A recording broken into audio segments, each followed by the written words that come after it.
Now joined by Larry Duvall, Network Player of the Game, Talaysia Cooper, 24 points, 15 of those coming in a third quarter where your team needed it. What was going right for you and the Lady Vols in the third quarter? We were just pressuring on defense, playing our game, getting steals and making our rotations in the back of the press, and just playing together.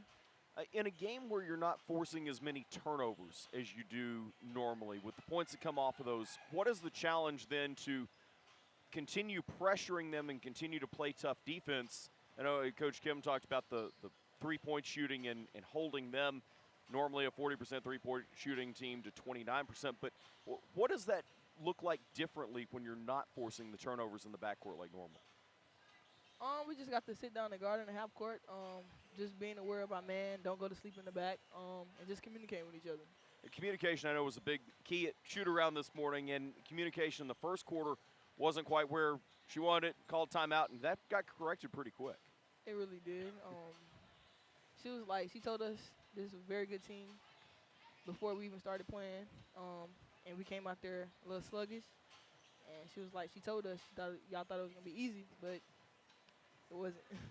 This is a Richmond team that won its conference championship last year and picked to do the same thing this year. Did they pose a different challenge than some of the opponents that you faced this year in playing a different style or a more composed style at times?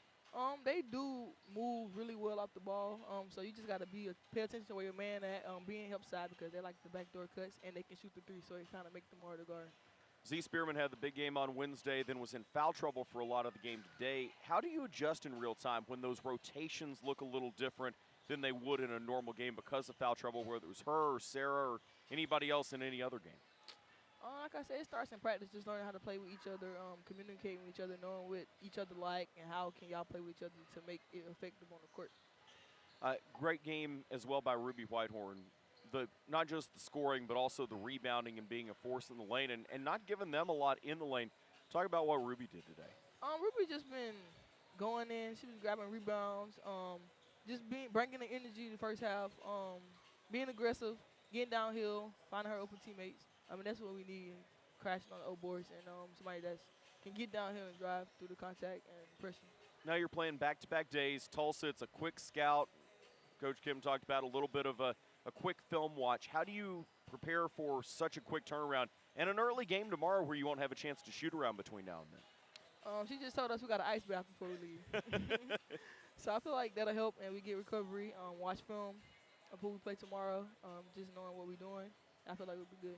All right, great game here this afternoon. Congratulations on the win. We'll see you right back here in less than 24 hours to take on Tulsa. Yep, thank you. That is Talaysia.